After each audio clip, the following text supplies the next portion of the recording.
Ladies and gentlemen, we're going to be doing a Memorial Day special with this episode with two of my fellow Marines that I served with, and you guys are going to really dig this one. There exists a threat, from anti-hunting groups to politicians trying to give our land away, and we won't stand for it. Those vast western landscapes provide the space for our wildlife to thrive and a place for hunters and anglers to fuel the fire that sparks their soul. In this show, we share our love of hunting, fishing, and conservation. Here, we provide the foundation to meet these threats through passion and the grit of the American outdoorsman. Welcome to the Western Huntsman Podcast.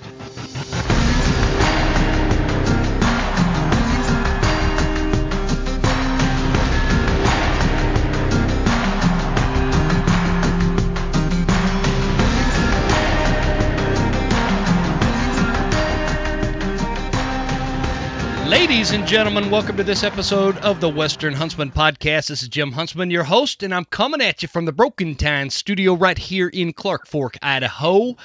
And this is a special bonus episode. We are kicking off for Memorial Day weekend, so I hope it finds you well, and I hope you're out there doing the things that we do on Memorial Weekend to include honoring those that didn't come home so that we can be here celebrating and raising our families and living in America, the finest nation on the face of the planet. So I got a couple of quick announcements before I bring my my two guests on, which I'm really excited for. I've been wanting to do this for a long time, by the way. The first one is, guys, the spring bear issue in the state of Washington is still hot and heavy. There is currently a comment period going on at the DFW.com, or I'm sorry, DWFW, whatever the hell they're, Division of Fish and Game in the state of Washington. Jump on their website, and there's a comment period regarding the spring bear. There's going to be a debate whether or not spring bear season is going to be coming back soon, whether it's a draw or over the counter, we don't know. But please take 5 minutes and jump on the website and show your support for our friends over in Washington who need help getting this pushed through. I just checked the comments, and they're pretty hot and heavy for spring bear, and we need to keep that momentum going. So I'm hoping we can make I'm hoping we can make this thing push this one through and ram it home for our friends in Washington, get their spring bear season back. Announcement number 2 is with this episode. A lot of you guys that have listened to the show know that I used to play in a band and recorded some CDs and whatnot. So, but Blood Type Budweiser. These guys might know me too well, but stick me in half one. Let's get it. So what I'm going to do is, and this is something I've been avoiding doing for a long time, only because I'm not super confident in my music abilities, especially nowadays. But even back then. But I did do a song for my Marine buddies that I wrote about a year after I got out, and I'm going to play it at the end of this episode. And it was one that we recorded back in 2007. I had just gotten back from Mexico and had a flu even, but you can't change your studio time. So and it's like, super expensive to record at a professional studio. So we recorded it back then. And I put it on a CD along with a bunch of other songs and whatnot, and I've been convinced to put it on this episode at the end, but you're going to have to listen to the whole episode to be able to hear it.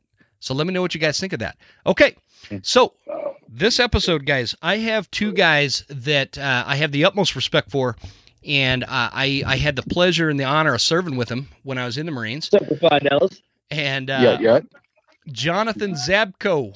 Give us a shout out, man. So we got John Zabko and Jeff Garrison. How's everybody doing? How's it going? Garrison right there. So that's my brother Jim Huntsman right there. So, John, you're in Maine, is that right? I'm actually New Hampshire, like 30 minutes outside of Camp Lejeune right now in Burga, North Carolina. Oh, really? But I hail from New Hampshire. Yes, sir. Yeah, New Hampshire. That's what I thought. I knew I screwed it up when I said that. And Garrison, you're down in Texas. What part of Texas? I'm right, man. You know where the panhandle of Texas is? Oh yeah. Nowhere near there. Nowhere near it. I'm right in the middle, man. Amarillo, Texas, represent, baby. 806. What's up? Hell yeah, Get on the mic. little tree. Let's go. Central Let's go. Texas. Man, you Texas guys Central. are proud of being from Texas, and I love that. Hey, we don't fuck around, man. Up here in the north, I'm North Texas. Up here where it's still kind of real, you know. We don't get to deal with all those fucking yuppie Texas people in the Hell south. yeah, you watch know? your dog run away for fucking 3 days, man. That's shit. So we're still farming. I was gonna warn you guys that this is gonna be a pretty saucy episode, because when you get a bunch of Marines together, I've got whiskey flowing. I don't know about Jeff. Show me your wiener. Let's go. Yeah. So it's going down, and we're just here to talk, drink whiskey, and reminisce, and it's gonna be a good time. So let's kick it off. Hey Jim, hey, before we kick it off, man, I just want to thank you for having us on here, dude. Warlord to warlord, brother. That means a fucking ton to have us on here. Hey man, thank you guys for coming on. We've been talking for a long time, John, about getting you on the show, and you're like, yeah, we got to get me and Garrison at the same time. And what's cool about the whole thing. Being in jail. Oh, I know, man. You know what my favorite part about my Marine buddies is like Jeff. I haven't talked to you in I don't know how many years, but it feels like easy. At least probably 17. Yeah, probably. But yeah, it feels like you left right after the Mew, right? Didn't you get out right after the Mew? Yep. I left 24th in like July or August of 2003. I can't remember.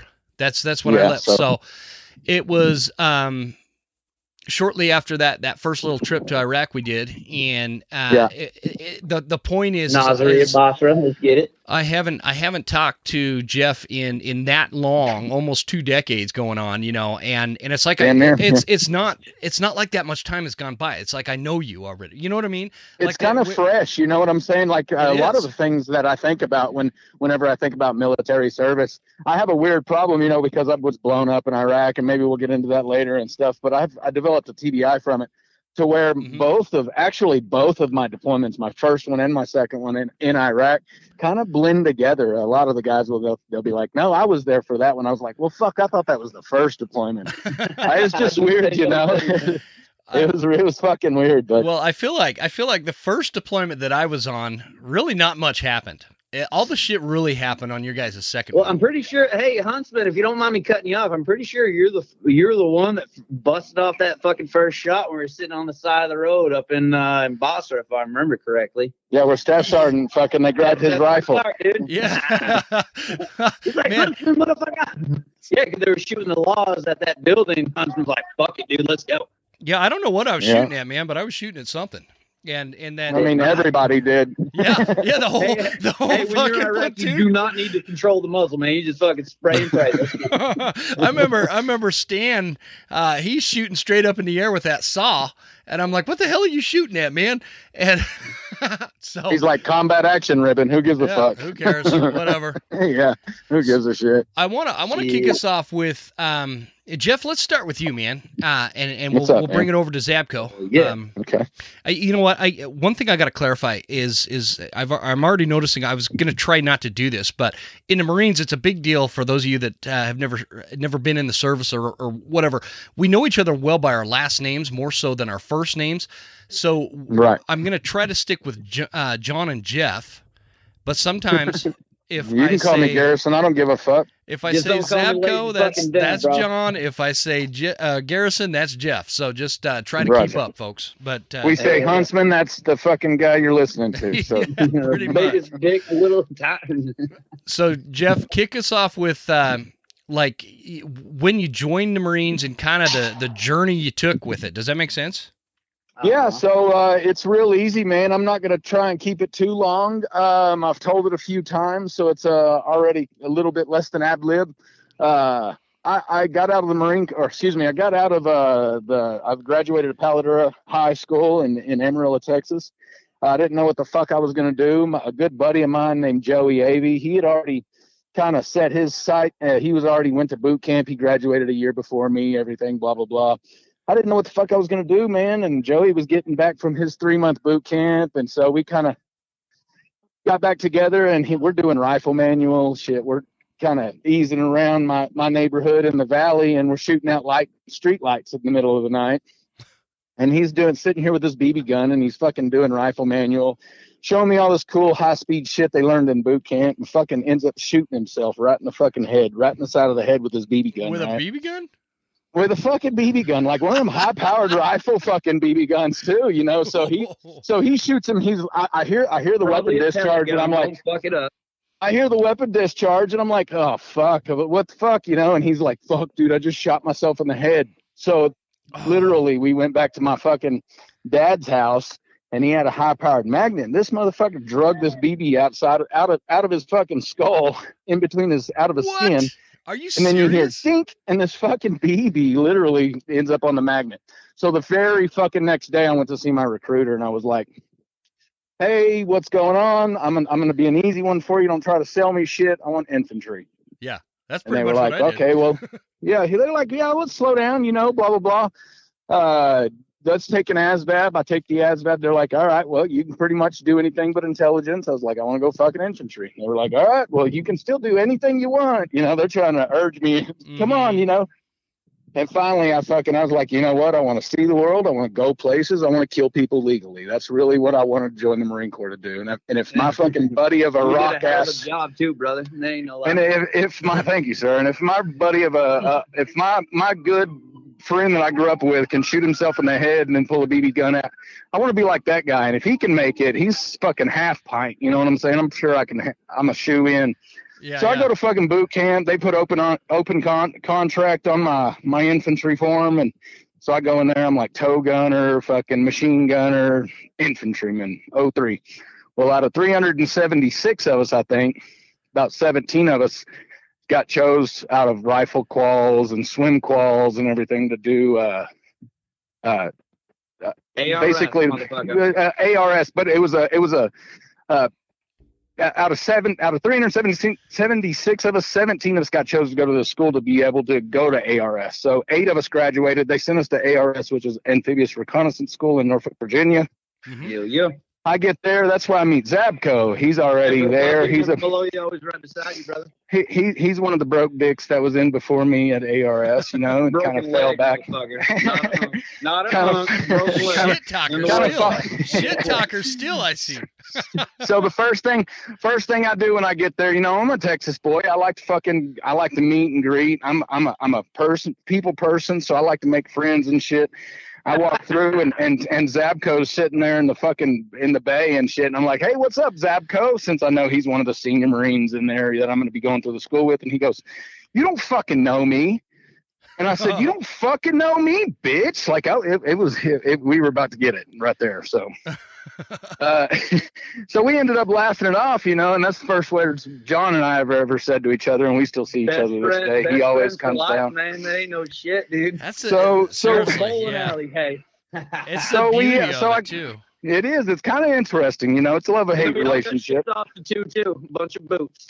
So we DOR'd out of ARS, and we got shipped to. We were about to go to Oahu, Hawaii, and they changed our fucking orders and sent us to 2 Easy Company. So we joined.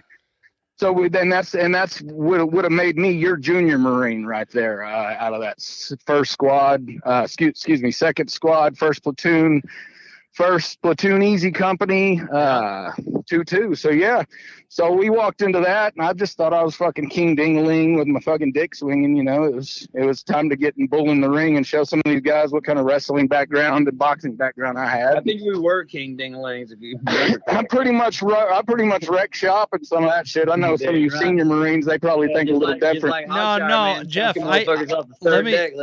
Let me interject for just a minute, because I remember, like, when you guys showed up, and I remember I was meeting you guys, and we were talking, we were BSing, whatever. And, you know, there's that first day where all the senior Marines, we all have to act like we're a bunch of hard asses or whatever.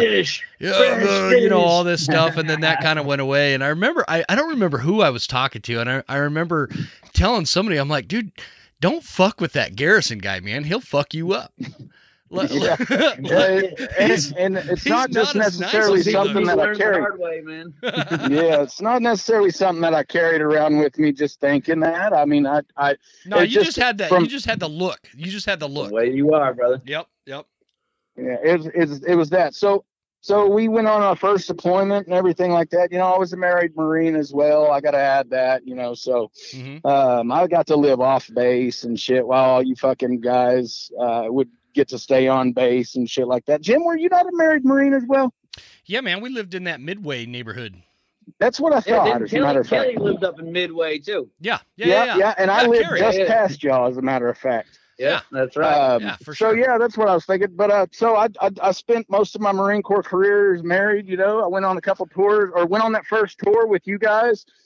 Y'all had gotten back. We, you know, did the whole 24th MEU, you know, the Lost MEU. We were out there floating for about 11 months. Yeah. They went hell of a guy. Right. They go to turn us around in the Suez Canal and send us home after 11 months. Yeah. And they were like, nope. So right before we got to the pond, you remember, they turned us around. They were like, no, you're going to Iraq. Yeah. I remember I remember that, dude. we were in Djibouti and they put us back on the ship and they're like, oh yeah, we're going home.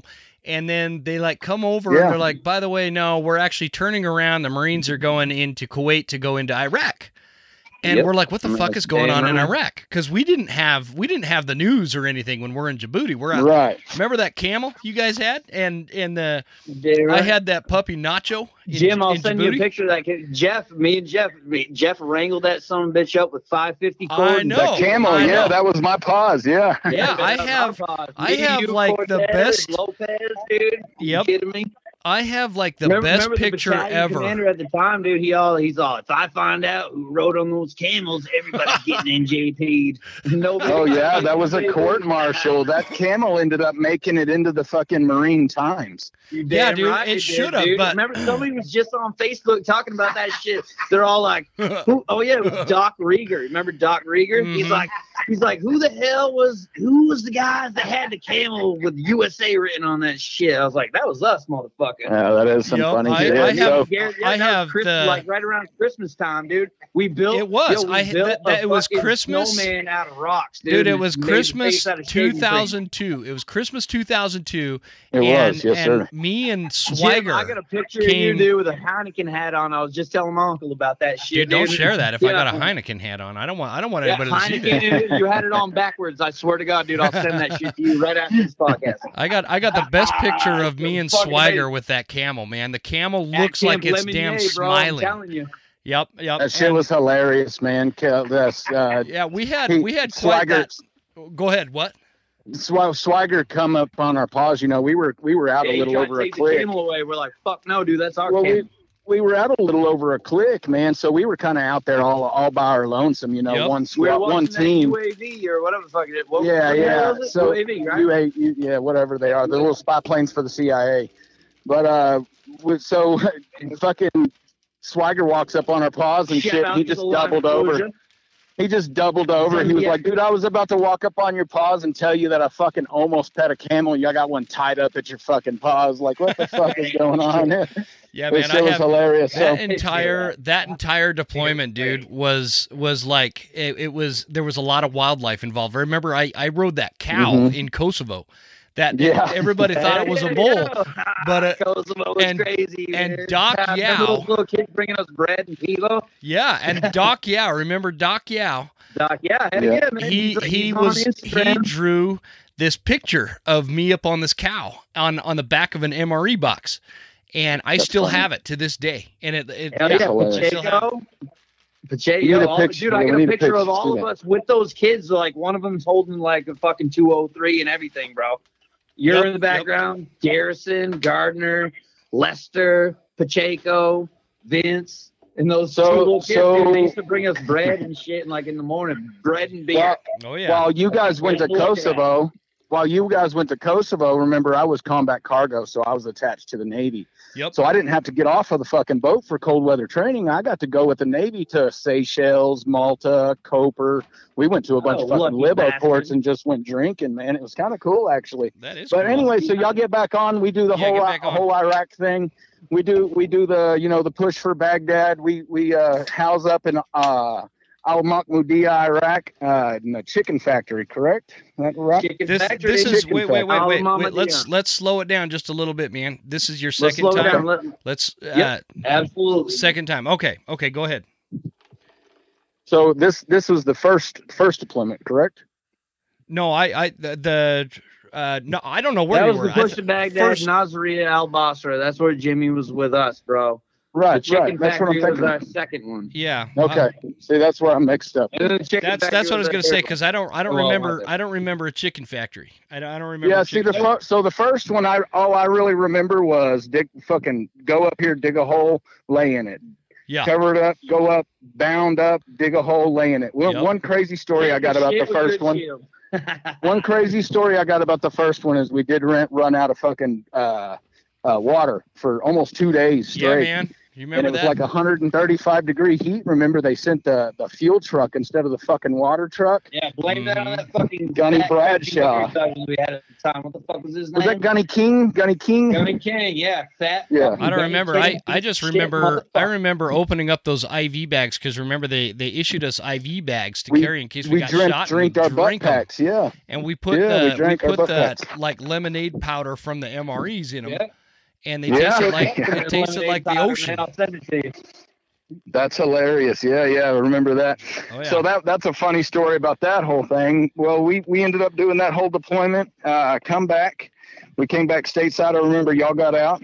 Mm-hmm. And I picked up squad leader as a corporal in first platoon. I was second squad leader. So I took over Swiger's position. Yep. I knew that. Hey, John, real quick, like you're cutting out bad, man. Just so you know, it's kind of in and out. I don't know if you're in a bad service area. Marijuana. Maybe that's it. Maybe that's it. Probably is that a whole lot better? Yeah, that we come back from that one. We do a workup. We go on the second. We do a combat workup. We get a drop of new boots in right before we fucking deploy. Like how long? How long, Jeff? Like you guys get a new round of boots in. How long from when you got the new boot Marines to when you left?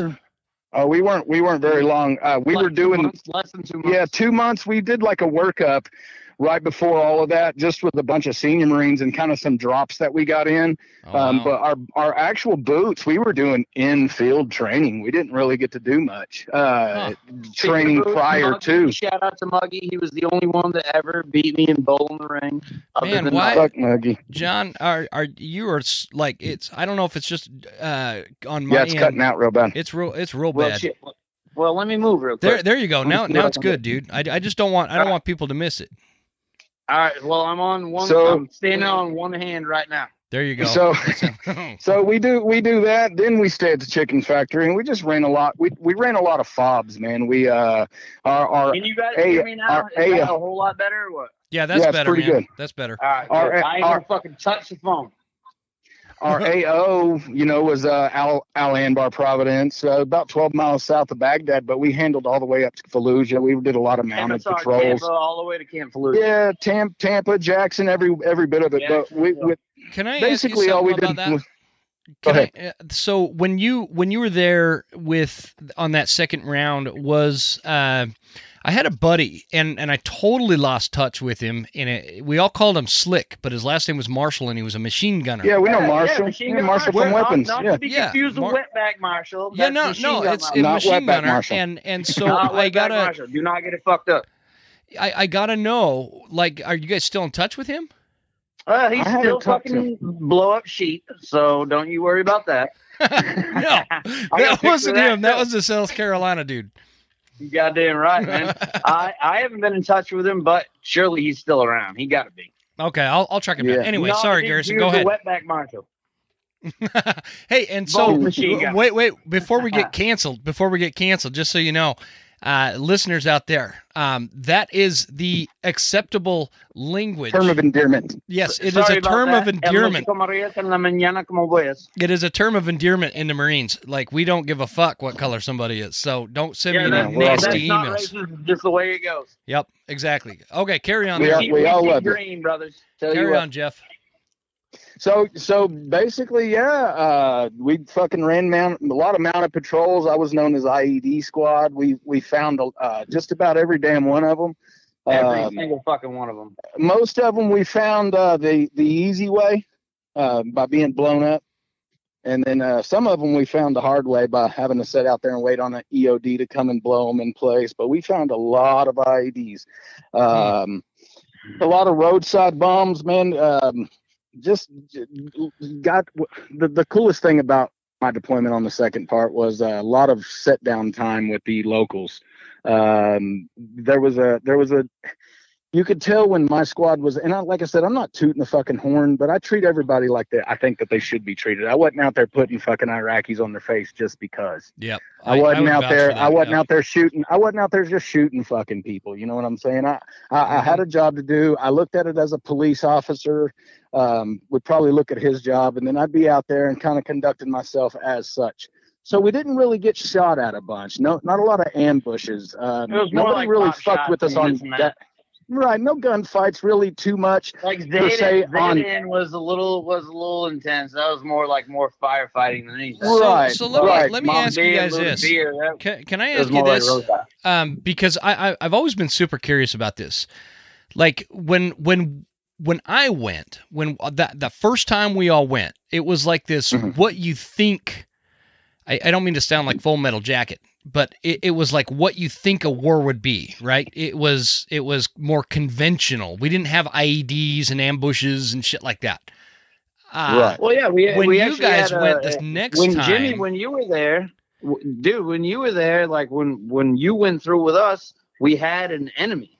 Yeah, we had an enemy. We were fighting the Iraqi army and the Fedayeen and all that kind of stuff. So the second time you went, it was just a whole lot different, man. The second time you went, you guys had to deal with like IEDs. It was a lot more fucking dangerous. A lot of guerrilla warfare. Yeah. So how do you describe the difference? The problem about it was like John was saying, on the first one, we were all fucking wet behind the ears, and we didn't know our ass from a hole in the ground. All we thought was, hell yeah, let's get it. I got my boy to my right or my left. They lay down suppressive fire. Got his fucking shut up, John. 240 ran over dude by a track. Yeah, well, that's what I'm saying. So the guy next to you is going to lay down suppressive fire. The guy right to you, you're going to have to lay down. Then that's pretty much what we thought war was. But we got surprised on the second one because a lot of that whole no better friend, no worst enemy bullshit. The hearts and minds kind of fucked us. That whole thing about we're going to come in here, we're going to kick your fucking door in, and then we're going to fix the door. We're going to give you money for your goat that we gave PTSD. We're gonna give you $1 million fucking because you had to basically get raided by the Marine Corps, blah blah blah. Just a bunch of fucking politics. You could feel the politics of the war starting to creep in. It was we weren't necessarily like a chess piece at that point. Gotcha. Like we were in the first. We were a bunch of pawns. We were basically, hey, you go here, you dig in, you eat food. That's it. If anybody fucks with you, you fuck with them back, and that's pretty much it. The second one was like your police officers. If somebody shoots at you, you fucking level a house. But make sure your ROEs are. Somebody shoots at you, you level a house. I fucking love it. Yeah. Make sure your ROEs were intact, but no harm, no foul. But the no better friend, no worse enemy kind of gave us a big dick to walk around with. Our ROEs were kind of fucked, but at the same point, we weren't dealing with the everyday Joe. We weren't dealing with fucking camis. We were dealing with flip-flops and a fucking camel stick. You know what I'm saying? Yep. They'd make a pop shot, run in, fucking set the rifle down. Oh, no me, mister. Whiskey, you want porn? Shit like that. Yeah. And I did speak a lot. I did learn how to speak a lot of Arabic. I taught myself over there just sitting with a bunch of the locals. And that's what I was saying. We got to sit and conduct security patrols out of some of their houses. Fuck, some of the places I'd go in and be abandoned. We just make up a fucking makeshift fob. Do you feel like? What about the Oasis? Penya's Oasis. Hey.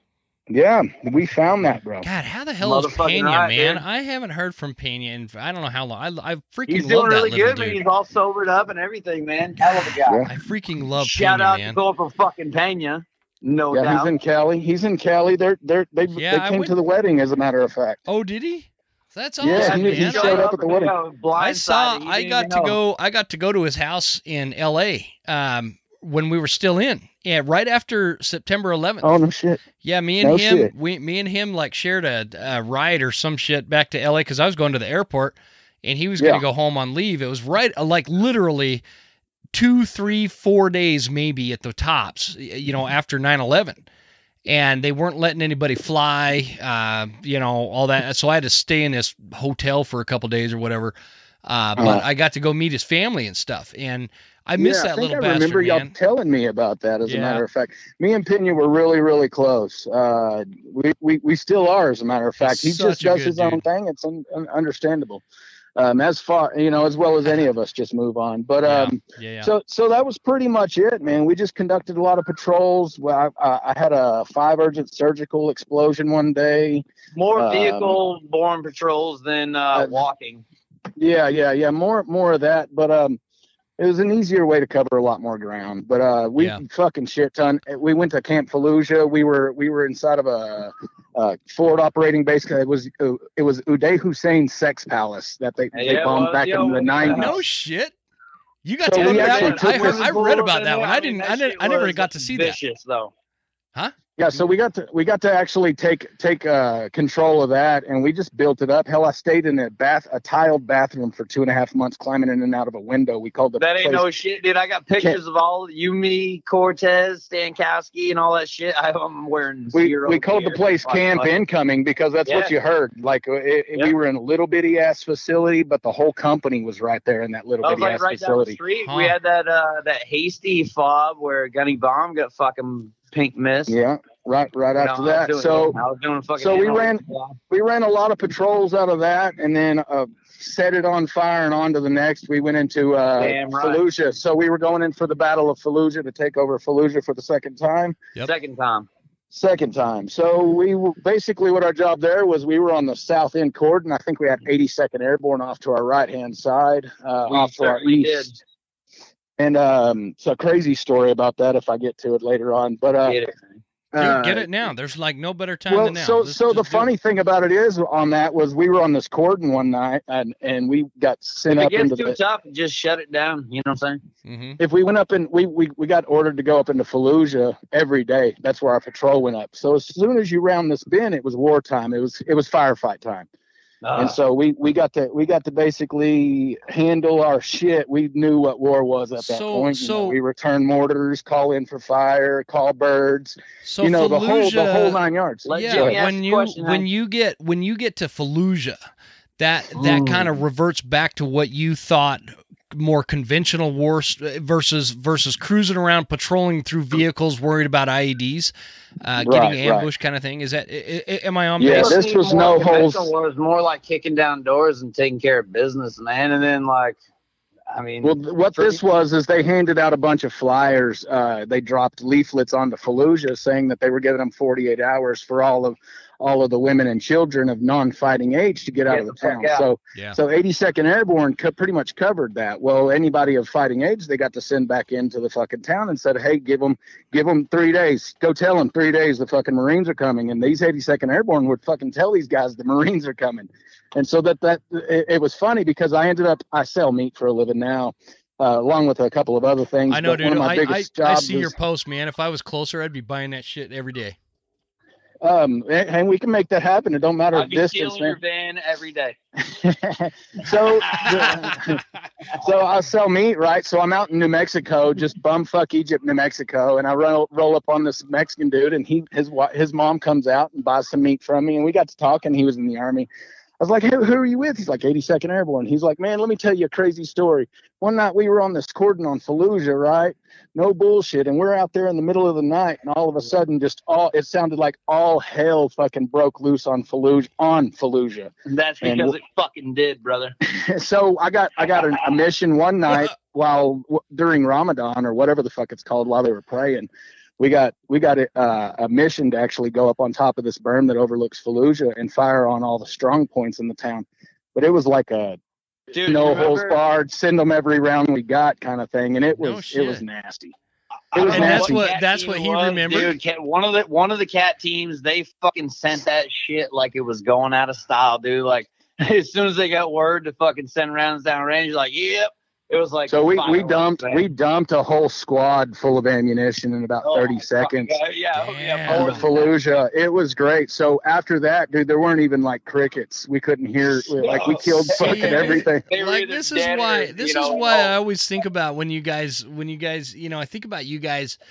I feel like my experience over there was like clipped toenails, where you guys are the entire toenail. You know what I mean? Like that's really what it was. You know what I mean? And so Fallujah did that for us. Really, Jim. Fallujah did that for us. You know, I know. Before that, it was just look, a bunch of blown up ass Marines. You know what I'm saying? Other than that. And then we got in Time magazine from that. Speaking of blown up Marines, shout out to Richard Cortez, blown up motherfucking Marine. Let's go. Cortez, whoa. What happened? What happened to Cortez? Man, you know how it goes. What happened to Cortez? So do y'all want to hear the story? Does everybody want to hear the story? Yeah, I want to know if I know somebody. I want to know about it. I didn't know anything happened to Cortez. I just knew he was there with you. Yeah. So the first week. I pulled him. Okay. So we're in Camp Incoming, and I get tasked to do a resupply mission. We got to drive to Camp Fallujah 3 different times in about 5 hours. I was telling Unc about this shit, bro. So it's a pretty cool story. But anyways, I'll try not to miss anything. But so we get tasked, and you can't choose the same route the same time, but we've only got about 3 or 4 routes that we can get from Camp Incoming. To Camp Fallujah. So we're after ice, we're after cokes, we're after a lieutenant, we're after another couple driver. I believe Corporal Hodshire. We had to pick him up. Shout out to Corporal Hodshire. No. But shout out to Corporal Hodshire. Rest in peace, brother. Rest in peace, brother. And happy Memorial Day. And everybody else, man. So we do the thing. We go through this marketplace, which I choose before we step. That was the first way out and the last way in. And I was going to try and pick a different route every time, but we're going to confuse them and try and go at least one route back in. So as a squad leader, you had that say? You were the one that planned that route? That they were all our routes, as a matter of fact, but it changed at the end of the day, at the very end. Okay. We picked the lieutenant up. Just clarify. We picked the lieutenant. Yeah. Everything was set in stone. So we knew what we were doing. We had our checkpoints. We stepped off. Well, we go through this, our first run, we get ice, we bring it back, get some, supplies, coke, shit like that. We bring it back. We're going to get lieutenant. He's ready. So we go back to the Camp Incoming. Anyway, so we do this a couple times. Finally, we get everybody up, rogered up on our last push. We start pushing through this fucking, something had changed. I can't remember exactly what, but the order had changed as soon as we picked up the lieutenant. It was a different route back. We had a bunch of ice and we had to pick the fastest way back possible. Gotcha. So that was the way that we stepped out that morning. Was going to be the last one. I'm pretty sure Naylor was the one that sent you up to get fucking ice, if I remember correctly. Yeah, for sure. So you want to send out QRF? Well, right.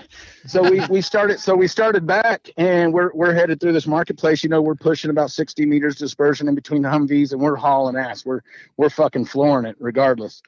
And just my truck number 2, took a direct hit by 2 155 howitzers. It was the truck that Richard Cortez was driving. Shout out to Richard Cortez. Shout out to Simmental as well, who was in the back, lost his leg in that motherfucking not to mention Kettler and a bunch of Marines that I had in the back of that Marine. So I'm Kettler, in the third. I'm in the fucking hell yeah. I'm gonna get to that. So I'm in the third Humvee. Well, all I did is put a full brake on. Pena's fucking in the truck. I tell him, you've got the guys in the back. I just beeline because I know my boy Rich is up there. You beelined in the truck, or did you get out? No, I took off running. So I opened the door, and the first thing I could think was I screamed, "Set up security!" Well, we start receiving small arms fire as soon as that happens. So we're actually taking fire from this little marketplace. And so everybody's kind of hunkered down. Jeff, how many Humvees are in this convoy? I've got four Humvees. And how many Marines are in this convoy? So I'm heavy. I'm not my original 12 to 14 men plus 2 corpsmen. I'm heavy. I've got a couple of corpsmen from the other platoons. from the company, you know, getting supplies for their squads and shit like that. Okay. And then I've got an extra radio man, and I've got a couple extra radio men. Yeah, a couple extra radio men, as a matter of fact, just in case comm went down. I wanted a little bit of extra, you know. Yeah. I can give you a warrant if you want me to. I get it right here. Right. So you jump out and you say set security. As soon as I jump out, I take off running. I holler out, set up your cordons, and I take off running for truck number 2 because I know I've got a bunch of hurt Marines on that fucking truck. Fucking among Marines right there, brother. As soon as I open the fucking driver door, Cortez falls out of my arms. He's unresponsive. I can't get him to wake up. I lay him on the ground and I just slapping the shit out of him. This is my Cortez. The Cortez I know. Yep. This is your saw gunner, as a matter of fact, correct? No, Stan Kasky was my saw gunner. Stan Kasky was my saw gunner. So Cortez. So he was your ACOG. I think he must have been my saw gunner. I think he was Abbott's. He was Abbott's. And so, okay. That's true. I knew he was a saw gunner because he was the only team leader that was allowed to be a team leader that was allowed to be a saw gunner when I took him over. Okay. So, anyway, so he falls out. I'm slapping the shit out of him. The best squad leader ever. Yeah. Keep going, Jeff. I'm slapping the shit out of Cortez. I'm fucking beside myself. I remember looking up and they're pulling Simmental off, and he's got a fucking half of his leg. It's hanging on by a piece of skin and shit. Dude, they lay him. I remember they lay him on the deck, man, and his leg. Was the RTO sitting right directly behind Cortez. I remember his leg is. It's just vivid memories that you get when you're in such a thing like this, because every bit of it happened at the snap of a finger. But I remember them laying Simmental on his back and his boot was still on the ground. Man. Fuck, right, man. Let's push on. Let's go. Okay. So I get up. I don't know what the fuck to do with Cortez other than give me just a second. I Corpsman up. And they're looking over fire. him. You're under fire. You're taking small arms fire. Not to mention, as soon as all this is going on, we have a truck try to run our cordon, our north cordon, try to run every bit of it. So they fucking light this guy up. Well, he ends up crashing into the building, and the whole fucking truck blows up. Huh. So I never got confirmation whether that was a VBIED, which is a vehicle-borne improvised explosive device, or if it just caught on fire because we fucking lit that goddamn truck up for running our cordon. There's not many chances you get to listen to fucking warlords talk about fucking war, man. Just so you know. I never got clarification on that. But as soon as that, I just remember as soon as all that had started to take place, and I looked at Pinion, he's sending just rounds different places. I remember grabbing Corporal Hodshire and Pinion. I said, level this whole fucking marketplace. I said, start kicking these fucking doors in and excuse me. start putting it on their face. So they Roger up. They didn't bullshit. We need red barrels immediately. I remember running back to truck number 2, and I'm trying to get on the horn. My lieutenant's sitting in that truck. I'm like, this is some real fucking shit. So I'm telling. I don't remember who it was. Second platoon, second command. It was the platoon commander of second platoon. Not Demachowski. Lindler. So like Lieutenant Quinn and Lieutenant Cunningham wasn't there? He's like a fucking major now, dude. I'm pretty sure Lindler is still in. He's a fucking major. He is. No. That's a different guy. Not Quinn. You remember Quinn, right? I don't remember Quinn. No, I don't. He was. I think he was like. I think it was like right when we were boots, man. When we got to 2-2. Quinn was, I think, third platoon. You're still a boot, John. I don't know. Anyway, it doesn't matter. Keep going. Anyway, so we. It was Lindler, hey. Because it was Lindler. Yeah, it was Lieutenant Lindler. Lindler was second, and fucking Demchowski It was. First. I remember telling Officer Lindler, I was like, hey, you got that? Because they hit my fucking comm truck. So I can't talk to birds. It shut me down on cat units. No birds. It shut me down on. It shut me down completely. All I had was a fucking my little fucking radio, my little quad-con or whatever the fuck it was on my side piece. Yeah. The fucking one, man. Yeah. So I freak out. Platoon size radio, like no, I look up at Kettler and I tell Kettler, I said, get your fucking ass down from the Humvee. And he gets up. He's kind of a fat body. He takes 2 steps and he just lays down on the fuck. He just lays down and he's like, I can't do it, Corporal. I can't do it. So I jump up there and we fucking pull his flak jacket off. And he's literally got a hook as big as my fucking arm sticking out of his body, like his stomach and shit. From his backside to his inside. What had happened was part of the fucking guardrail. I don't know, dude. It was actually a piece of the fucking mortar. Like last year, bro, when I was over in Ohio, burying fucking Dave. Shout out to Dave Brenneman. Motherfucker, he was in the same blast with. What do you mean? What do you mean you buried? What do you mean you buried Brenneman? He died. He checked out, man. But either way, keep going, man, Jeff. I didn't know that. I didn't know that. See, this is why sometimes I get a lot of guilt, guys, because when you guys have guilt, brother. I know there's not. But hey, what's the mission of the Marine Corps Rifle Squad? Listen, the thing is mission aside, when you, I feel like you guys came in and like my objective was to like take you under my wing or some shit, and try to. You almost said strong. And you guys were such fucking hardcore Marines.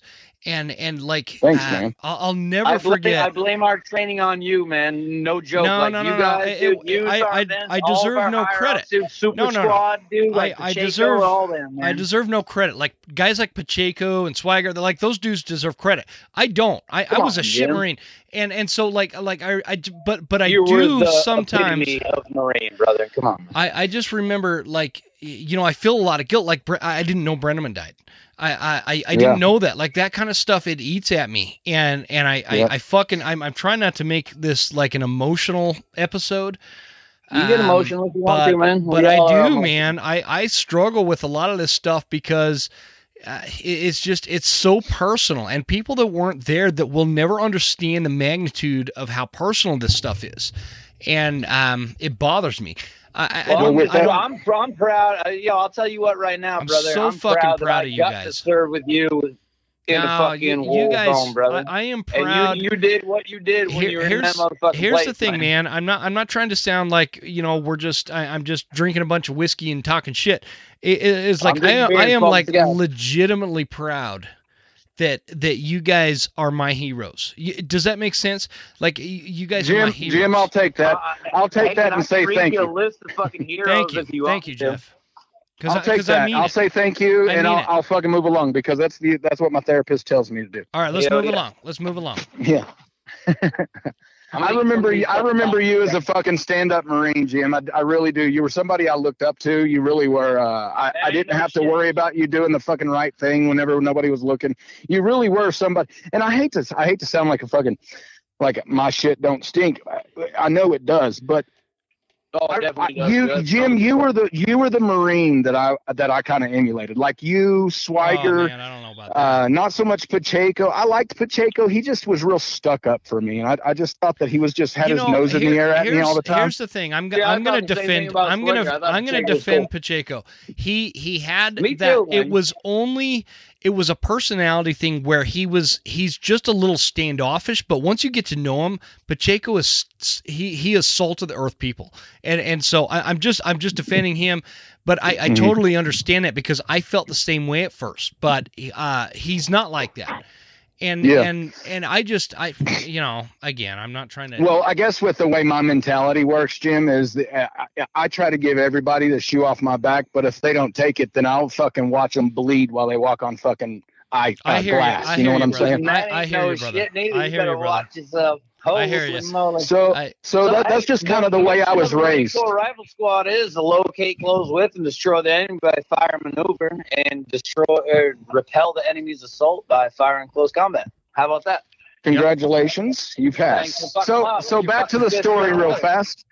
I'm almost done with the story. I love you, John, but let's get back to Jeff's story. Jim. I love you, brother. I do. Fucking Jeff, hoorah. I love you too, man. I love you guys. So where was I? So I rip open Kettler's. Kettler. I rip open Kettler's jacket. I'm the one with the fucking TBI. Come on. The story is so fucking good, man. Like, you got to just let him talk. It's so good. All right, after we open it up, I realize at that point I've got 5 urgent surgicals, and I can't talk to birds. I've got 5 urgent surgicals, and I can't talk to cat. And we're under fire. Whether it's small arms or not, can we handle it? Yeah, I'm a little heavy. I've got 5 urgent surgicals, and these men are gonna fucking die under my watch if I don't do something fucking drastic. Mm-hmm. And that's the only thing I could think was I've got to do something drastic. I got to get a hold of higher up. I got to get some birds on location. It's got to happen, man. Zabko, we're having such a problem with your. I don't want people to miss what you're saying, dude. Wherever you're at, try to get into that location you were where we're picking you up a little bit better. So I've got 5 urgent surgicals. They're gonna die. I end up getting back to Cortez. He's still unresponsive. I've got a corpsman on him. Finally, I just went to slapping the fuck out of him as hard as I could. I'm surprised I didn't break a fucking jaw or something, but I was pissed off. I didn't know what to think. I really didn't know what to think. I wasn't about to let one of my best friends fucking die right in front of me. A fit of rage came over me, and I punched him. And I'll be goddamned if he didn't take a breath. He didn't look at us. And the first fucking thing that come out of his mouth was, "I'm hot." Oh, and I really? said, I said, "Rich, you're laying on the fucking deck, bro." I could kiss him. I think I did kiss him. I don't remember really. I was under a lot of fucking stress at that point. But action. So bro, I'm pretty sure you tongue. Once I knew Cortez was okay, and I knew all the other guys were stable, I still had to push. So I reached up and grabbed one of my 50 cal gunners. I said, "Get your fucking ass on that 50 cal." And I said, "Give me a driver." I got a driver and shit. And I said, "You fucking tear ass through this fucking desert right here. And we're headed straight to camp incoming." I'm hot, Mike. Dude, with zero. I'm hot, Mike, the whole fucking time. Screaming on this fucking little bitty ass handheld I've got, screaming, please don't fucking shoot. One Humvee hauling ass towards fucking camp incoming. What do you think? 4 Humvees leave, 1 Humvee's fucking, you know what I'm saying? I don't want to get lit up coming through the fucking gate. Mm-hmm. So I'm hot mic the whole time. I'm fucking screaming. I'm coming in hot. I've got 5 urgent surgicals, trying to fucking, tell them what's going on, give them the best BDA that I can. So we finally come up into camp incoming, and they grounded me. They wouldn't let me leave. They sent out QRF from there, and as soon as the QRF picked up and I got back, they got a hold of the cat. Cat swooped in and helped out with the birds. The birds swooped in and picked everybody up. Hey, that QRF was me and Gunny Naylor at the time. Well, Master Gunnery Sergeant Naylor, but Gunny at the time. One of the worst things about it, Jim, is I got fucking stuck back there, and me and Captain. It wasn't Captain Heron. He was a white captain. What was his fucking name? Captain. Oh yeah, Captain Heron was our First Sergeant Andrushak and Captain. Yeah. So First Sergeant Andrushak was there the second time, or was it? Are you confusing him? No, this was the first. I don't know who was there while we were at camp incoming. Zabko, you remember? Who was the fucking... Hello? Did we lose John? John, you there, man? John, you there? Shit, he fucking moved permanently. Hold on. Okay, maybe he muted us. John, if you're listening, you might have muted us because I'm showing that you're still there. Boys, I'm here. I was just taking a piss. Sorry about that. Okay, goddamn, I was... I was fucking. I was super nervous. Think of that goddamn captain's name, man. So we had. It wasn't Captain Heron. He was. Weston. He was our. It was Captain Weston. Weston, yeah. Okay. Captain Weston and fucking Dingbat there, the guy that fucking NJP'd me like 1,000 times. He made me fucking go to headquarters. Not Andrushak. Graham and First Sergeant Graham. Graham, yeah. Graham, fucking beating. Yeah. So hey, shout out to the fucking First Sergeant Graham. Fuck you pussy. NJP this. So we got back into the fob. I got told basically to fucking clean my Marines' bloody fucking Yeah, we sprayed that shit out, dude. Oh, so they gave us all of Cortez's gear. They gave us all of Simmental's. They gave us all the guys' gear, basically, when they stripped them at the IED site, and they brought it back to camp incoming. And they stole Cortez's fucking Kevlar, dude. I got a picture of that shit when we were spraying that shit out. They fucking struck us back, but they ended up giving me a NAM with a Combat V on that fucking whole patrol and shit. You deserved it, dude. Fucking Combat V. Yeah, it should have been a bronze. And we're still working on that, just so you know. Okay. But it was a weird day. It was that. No, seriously, man. I mean, again, this is why you, Jeff Garrison, you, John Zabko, you guys are my heroes. And I want to talk about for a minute, and actually let me knock this out real quick, because folks listening, I'm trying to keep this episode as ad-free as possible, but I do want to remind you, check out PhelpsGameCalls.com.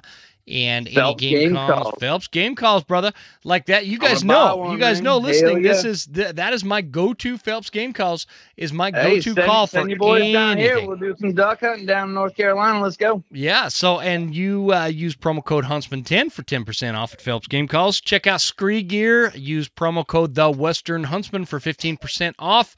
If you want to get fully Western Huntsman for 15% off. See, I need to hire you guys. You'll help me out with these ads. Scree Gear, guys. If you don't want to have to.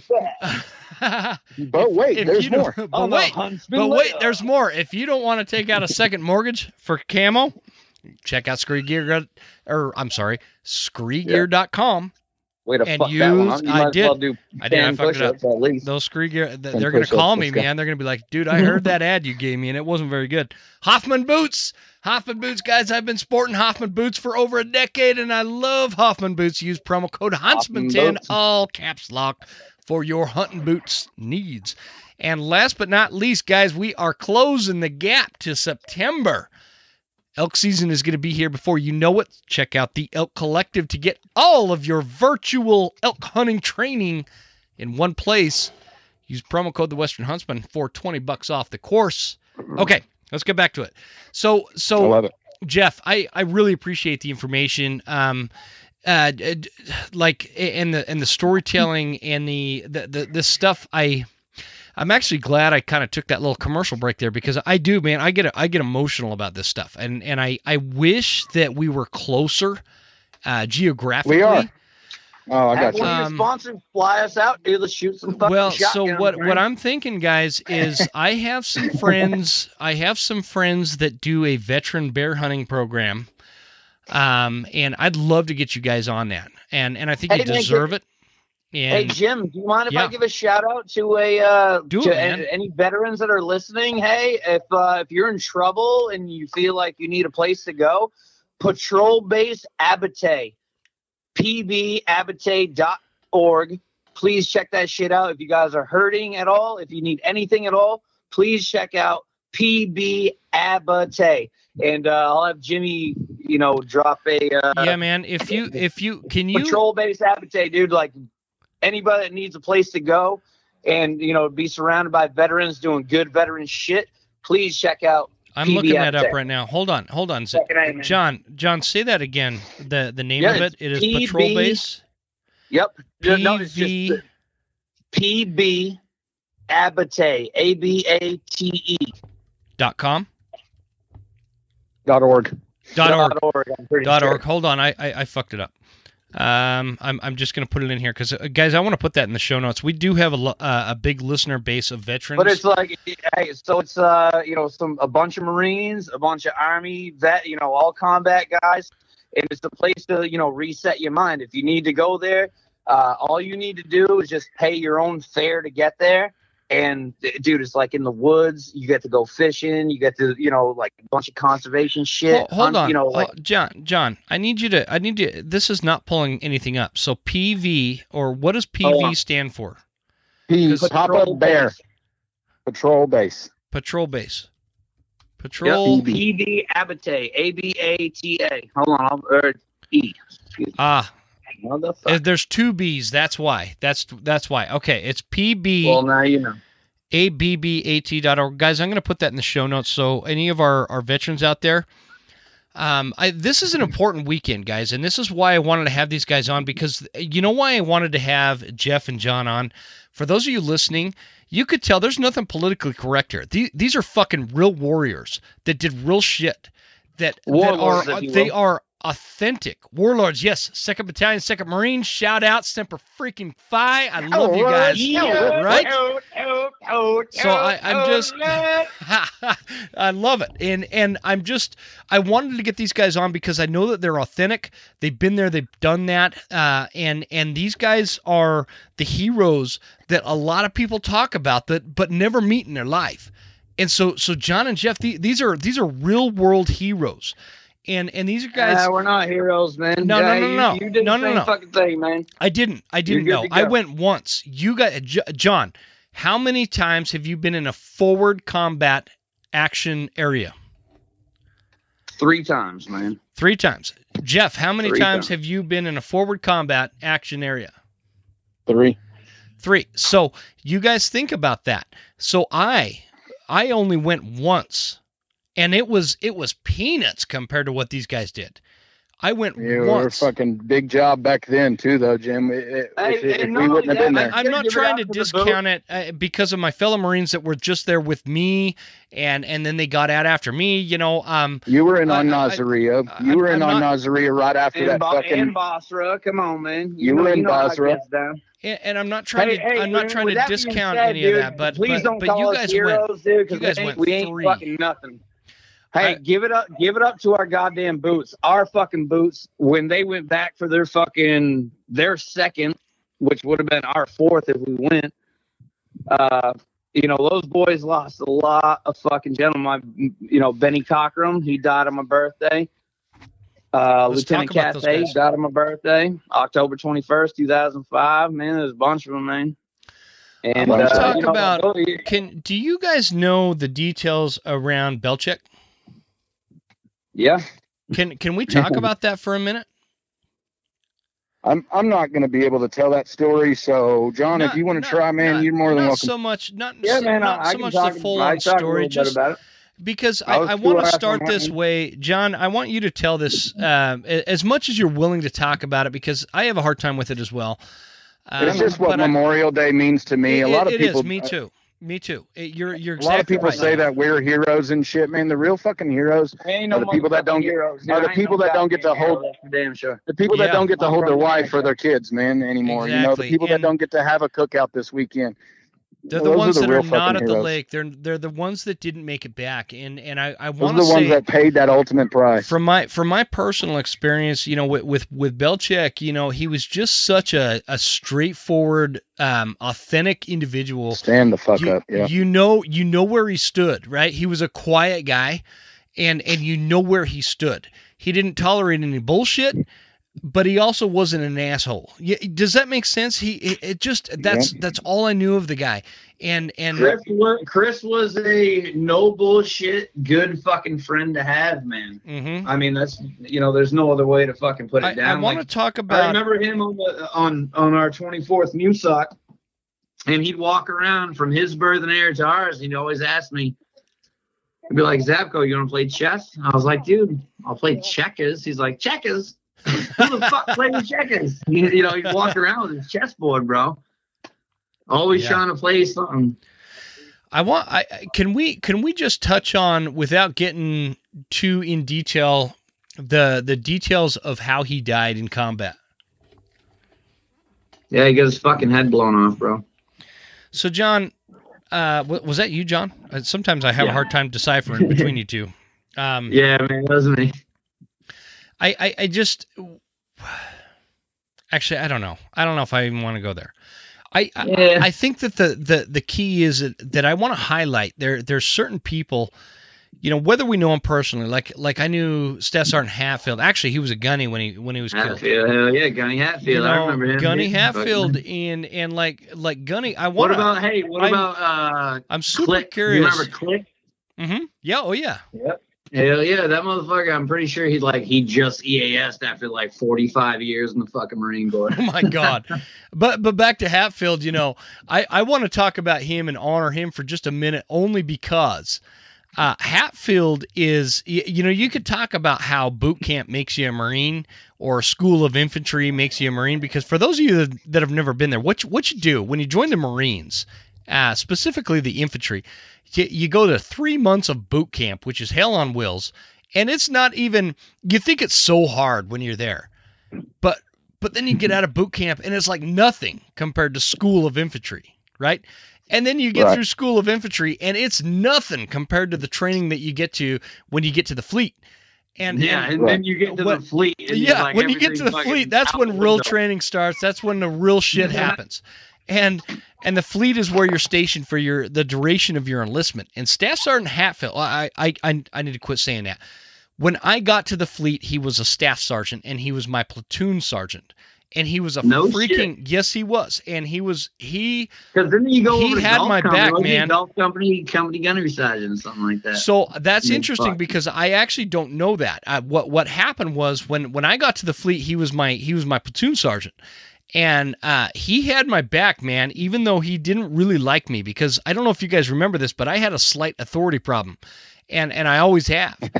And so, like, he's like, I remember one Monday morning, we go to the field for some training, and he comes over to all us boots that are kind of circled up, huddled up, talking. and he's like, what the fuck? And he points right at me. And he's like, you didn't get a haircut. And I in all honestly, you didn't get a haircut. I didn't know that you were supposed to get a haircut on Sunday night. Man, I'll tell you what, brother. I didn't know. I didn't know you were supposed to have a fresh haircut come Monday morning. You fucking better have a goddamn fresh haircut. Yeah, that was like Gunny Bradshaw. Remember him? Gunny Marines. Gunny Marines. I remember. I'm gonna tell this story. I don't care how politically incorrect. Gunny Bradshaw. He says the biggest thing I remember about him is he would say, Marines, there's two things in the Marine Corps we don't talk about. That is, wait, help me out. I drink too much whiskey.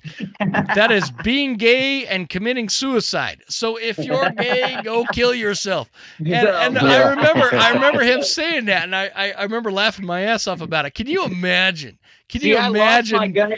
I'm pretty sure one of my ex-girlfriends stole my Gunny Bees Marine shirt, but I'm pretty sure. I still have it.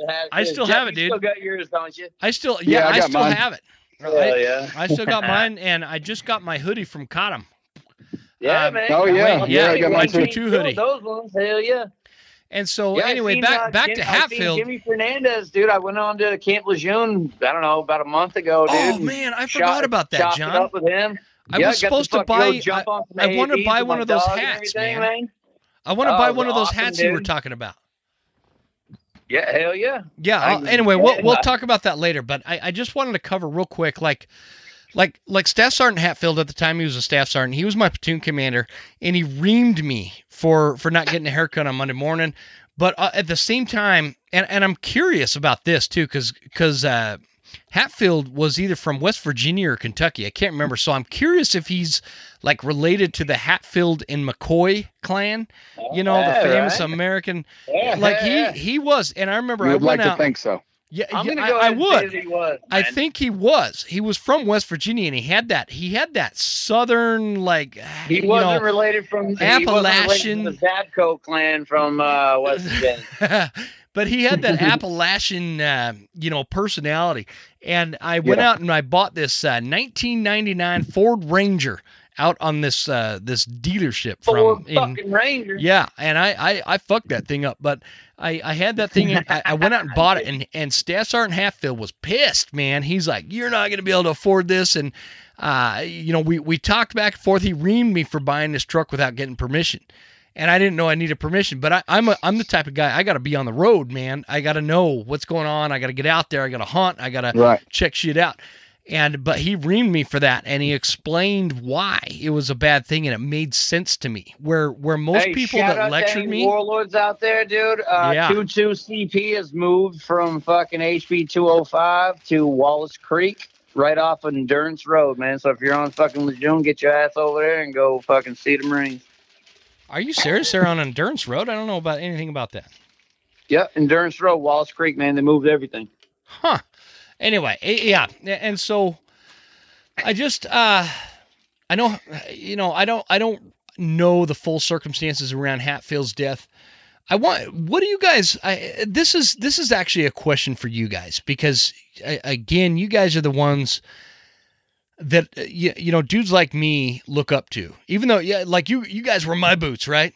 But I look up to you guys. We are your boots. I look up to you guys. You guys are my hero. And I don't want you guys to discount that, because I fucking genuinely mean that from the bottom of my heart. And so I want you guys to talk about, Jeff, let's start, or I'm sorry, John, let's start with you, because we've been. I want you to talk about, like, what in your mind do people need to acknowledge, if that makes sense. People need to acknowledge that they need to just fuck them right in the pussy, man. That's what I would do.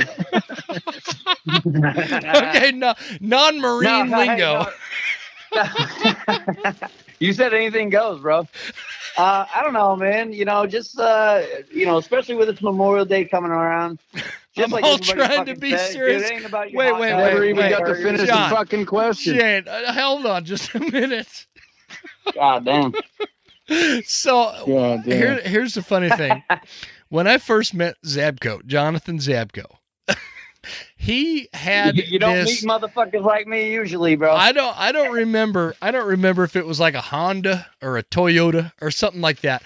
But I remember Bumblebee. I was like, I'm gonna give this dude shit for buying this Japanese car. And I'm like, what do you put, minute rice in that car? And you shot right without missing a beat. No, actually, I use Uncle Ben's. And I'm like, oh my God, this dude is witty as fuck. Like, don't fuck with him. Don't fuck with him. They don't call me Johnny in the spot for nothing, bro. Anyways, go back to what you were saying, man. Like, what do people need to, from somebody who's been there, done that, and you made the rounds, and you're somebody who's been serving your country for a long time, and now, here it is. I don't know how old you are, man, but you're not that much. I'm 40 years old now, man. Okay, born in 1981. Okay, old so I'm 41. Still PT the shit out of all y'all. I'm 41. That's what I'm saying, brother. I'm glad. I believe it. I believe it, and I believe it out of Jeff too. But anyways, he will as well. No, Jeff, you guys will both. He'll beat you. I'll just run you to death. Yes, he will. I just did 3 miles this morning, so. Jesus. Fucking A, right? You did, brother. I didn't. I did. Well, actually, I did like 12 miles in my F350. Yeah. So how much that cost you? About $250.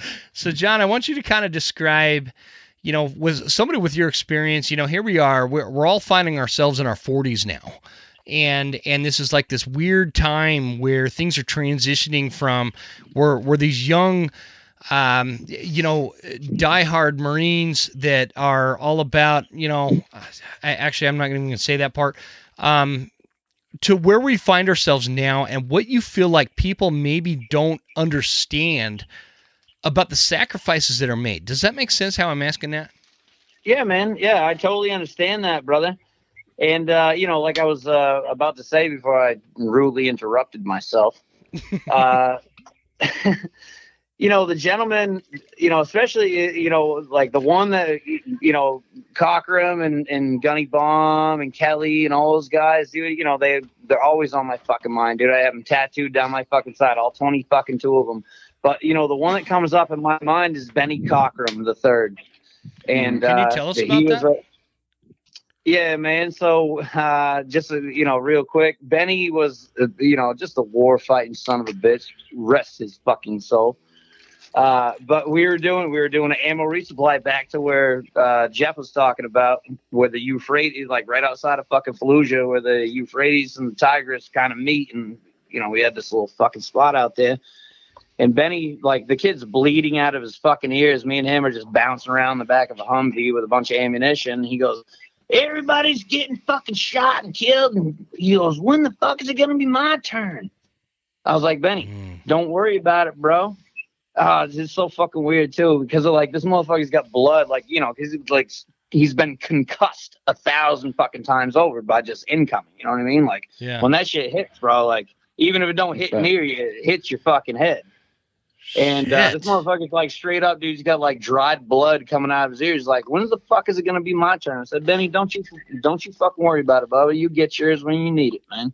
And not only that, but he has a wife and a kid. And yeah, he ended up on the second deployment to the chicken factory in 2005, the 2005-ish. 2004. No, not 2004. He died in 2005. Oh, yeah. Like, but yeah, so that's when he finally, he ended up dying out there. And shout out to Benny Cochran III. His name isn't Benjamin, it's Benny. Benny Cochran III. Why do you guys call it the chicken factory? Fucking weird. Like, he was all like worried about like everybody's getting Purple Hearts and this and that. He's like, all these guys get fucking blown up. He's like, I'm bleeding out my ears. I was like, what the fuck do you say? He's like, I don't fucking know. I can't hear me. Like, dude, like straight death, dude, like dried blood coming out of like both of his fucking ears doing a fucking ammo resupply. I was like, bouncing going through that fucking road. And Jeff, you know what I'm talking about. I guess the biggest thing about it is, man, is that a lot of people just don't realize back in 2003 and 2004 and 2005, that was like fucking combat. That was when the motherfucking war was going down, boy. That was combat. Yep. After that, it was just a peacekeeping mission is really all it was. And I don't mean to be disrespectful on that. I'm talking about the Iraq side. Yeah. If you were there past that and everything like that, then okay. But let's just call the fucking beans, bullets, and Band-Aids. That was in 1-8, and he's like, dude, I was in Ramadi. He was a fucking 81, goddamn mortarman from 1-8, Taylor Street, a shout out. He's at the RRC up in White River Junction, VA, right fucking now, bro. Trying to fucking fix his shit. Yeah. Shout out to Taylor. But that's what I'm getting at is that it was same thing. He said the same thing. He's like, dude, I was in Ramadi, but we didn't do shit. He's like, we weren't kicking down fucking doors. We weren't taking on rockets and mortars. Well, at that point, right there, June 24th, 2005, I'd made a big, huge decision whether I was going to get in the Marine Corps or I was going to get out of it. And what I mean by that is I was a kind of a half-lifer while I was in. I was, an off-base Marine. I planned on making a lifetime of it, and I was like, "Fuck this, dude." The reason why I got out, dude, I'm fucking done, man. The real reason why I got out of the Marine Corps, man, is I started to feel the softness. When the first time I was ever pulled aside and told I couldn't yell or scream in the face of one of these boots that was fucking up. What? I pretty much made it. It actually did. So and ironically, the person that told me about it was First Sergeant Graham at the time. He had told me, the Devil Dog, you can't be yelling at those fucking Marines like that. All it's going to take is for them to run up and you're in JP or you're page 11. And I took that to heart because I really did. Because when you train in combat and you train motherfuckers to kill people in combat, but you can't do it before you get there, you're training them in theater. You're training them how to fucking kill people right then and there. You're training them in ROEs to a bunch of fucking, let's just face it, a bunch of children. Yeah. And the shitty part about that is I was 21 years old in charge of a squad, and I'm a fucking kid myself. I'm a fucking kid myself. So I just felt the politics of the Marine Corps starting to creep in, and I had to ixnay, man. I was, because if I was going to stay in, I was going to stay in for the 20. There was no reason why I shouldn't. If I was going to jump in with both feet, I might as well fucking do it correctly. Dude, that disappoints the fuck out of me. I was gonna re-up, but I had way too many fucking NJPs, man. So. Well, let me ask you guys. That disappoints the fuck out of me. Let me ask you something, Jeff, specifically you, because you brought this topic up, and I think it's an important thing. We all know about how this like cancel culture, this weak fucking minded, weird left-wing bizarreness comes creeping into every fucking facet of America, right? And this is not media, man. This is not where hard men are made. And so right. I wanna talk about, like, okay, I'll give you an example. Corporal Christopher Crouch, Corporal Jeremy Tarrant, these guys were my leaders when I was a boot.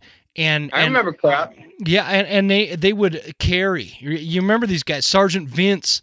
These guys would make me put 3 pairs of camis on and my gas mask, turn the hot water on in the shower in the barracks. Shout out and to do Dando. Yeah, Shout out to Dando. yeah, brother. Mom, and I would be doing jumping jacks with all this gear on in the shower as a way to learn a lesson, and it made me a harder Marine. And so I'm curious what your thoughts are, Jeff. Like, can you explain, like, what your perception is as to how this politicization? God damn, did I say that right? I've been drinking whiskey. I'm pretty sure you landed it, as a matter of fact. Politicization does to a fighting force like the Marines. You're my personal hero. Can you repeat that question one more time? What is the politicization and the weakening of those kind of things, like not yelling at junior Marines, these things that kind of create weak men, in my opinion? What does it do? What is the result of that? It just basically combat readiness. It makes them inoperable. You can't operate under a high stress environment of being yelled at, and you want to go fucking find a safe place, you might as well turn your fucking rifle in when it comes time to actually throw lead down range, because once that you fucking hear that first crack, and it's what McMaster, fucking conscientious objector, fucking fag, fucking loser. So, anyway, so that's basically it. You get fucking around. Okay, so we found an IED one day. We found it the hard way, embedded in some fucking HESCO barriers, and it was on my Humvee. Where we found it, I think Pena was fucking driving, as a matter of fact. And dude, you guys trusted Pena to drive a Humvee? Man, he was the only motherfucker that could shoot out the window and drive at the same time. Oh, okay, that makes sense. I love you, Pena. I'm totally giving you a hard time, dude. Yeah, he's from the hood, man. That motherfucker's straight up L.A., you know. That's what I'm saying. Doing drive-bys and shit. Like, Pena is straight from the hood, man. But that's what it is, Jim. That's combat readiness at its best. You know, if you can't fucking put somebody... Shout to Benitez as well, man. Yes, sir, Benitez. Where the fuck's that guy at? He better be Benitez Aleman. And Benitez that's it, Jim. Yo, that's it, man. Combat readiness. So that's what speaks volume. A bunch of these kids, man, they're good at these video games and shit these days, and they're kind of diverting the Marine Corps and the military to their specifications, basically giving them fucking Xbox controllers to control a 50 mounted 50 on top of a Humvee, while they sit behind the passenger seat like it's a fucking video game, you know. And that might be the way that the society and culture pretty much is fucking going. You know, we got to change with our times as well. But what it is doing is it's hurting these Marines that don't have the combat readiness. Hey, go ahead. Yeah, hey, so check this out. So me, Master Gunnery Sergeant Naylor, Mohammed, my uncle, we all went to CP a couple of weeks back. And while we were in there, dude, like, you know, we're sitting around and, you know, they got the gi dump box with all those, you know, hoodies and shit, you know, like the one that I fucking sent to you and all that. Yeah. Yeah, dude. So there's this boot, you know, like PFC come running into the fucking CP, boots on blouse. And I'm sitting in the chair and I'm like, looking at, you know, he's sitting at the fucking OD fucking office. Like when you walk in, it's right fucking there. Mm-hmm. So and I'm sitting there, dude, like I didn't want to say nothing, you know, because it ain't none of my fucking business. But the Staff Sergeant Snow, as a matter of fact, shout out Staff Sergeant Snow, 2-2, active right now. And I was like, hey, Staff Sergeant, why the fuck isn't that goddamn boots blouse? Why are they fucking on blouse, man? He goes, good question. He's like, let me go find out. So those of you listening, a bloused boot means that when you're watching like a movie about the military and it looks like their pants, their trousers are tucked into the top of the boot, that's a bloused boot. Yeah, it's the bottom of the trousers. They're tucked in underneath. Yep. So, I asked the Staff Sergeant, I was like, hey, Staff Sergeant, why is that PFC's fucking boots not blouse? He goes, hold on, let me ask. So he fucking went over there, dude, you know, and which was kind of fucking cool because the PFC went straight to fucking position of attention, you know, talking to a fucking staff NCO. And Snow lit right in and he goes, hey, Devil Dog, why the fuck aren't your boots bloused? He goes, oh, I was in a rush to get over here. He goes, well, the first thing you should do is blouse your fucking boots before you leave your goddamn barracks room, man. He goes, we got veterans up in here that like called me out to call you out. You know what I mean? That's how unsafe these guys are. Can you imagine? Trash all over the fucking Can you imagine First Sergeant Andershack and a Marine walking into the company CP without blouse boots? He'd be out there, dude. He'd be out there and saying, "It ain't good to be you, gents. It ain't good to be you." And his grizzly juice would be all over the goddamn wall. Like, come on, yeah, the grizzly juice would be all over. It'd be done. From what Master Gunnery Sergeant Naylor says, bro, Andershack is still around. He's not like on Lejeune, but he's around Jacksonville. Is he really? That motherfucker ain't never gonna leave. Man, he hated me. He is. Guy Smiley, yo, from the fucking Muppets. That's what he reminds me of, Guy Smiley. You know what? I used to think Andershack. I used to think Andershack hated me too, man. But I think it was the way that he carried himself. He tried not to be too close to any of his junior Marines, really, other than the passersby. Yeah. I'm not even against it. Like when him and Captain Heron fucking NJP'd me for beating up Westcott. Shout out to Westcott. We love you, Westcott. That was an accident, buddy. I was involved in that. Yeah. We love you, buddy. Fell on you, bro. It just fell on you. Either way, but hey, for real though, talk about. I got in big trouble over that. That gentleman was one of the most like stand-up Marines that I've ever met in my fucking. Are you talking about Andershack? Andershack. Oh yeah, dude. Yeah, here's the funny thing, man. And I'm gonna take Garrison's word for heart. Like, maybe it was just the way he carried himself, but I had the perception that he fucking hated my guts. And, he hated everybody. But the thing is, I also, because we weren't him. Yes, and I also felt like he may have hated my guts, but he had my back. Does that make sense? Yeah. Like, it's this weird dichotomy that happens in the Marines with these. It's just like Gunny Naylor, even these days, dude. Like I've met up with him since I've been on the Marine Corps. I've met up with Gunny Naylor like almost as much as I meet up with Jeff. Well, not even close, but pretty fucking close. And he's like the same thing. He's like, Zabko, you motherfucker. I'm like, Gunny, what up? M Guns. And I'll never forget, like, when man. I got out of the fucking Marine Corps, he was the gunnery sergeant. He got out as a master gunnery sergeant. Oh, bro. Yeah. There's so many Marines I'd love to acknowledge, while we're talking. What about Dober, hey? Dude, he got out as a fucking... I got Dober, man. I love Dober. Dude, look at him. What a champ, bro. He's like a big-time scuba diver now.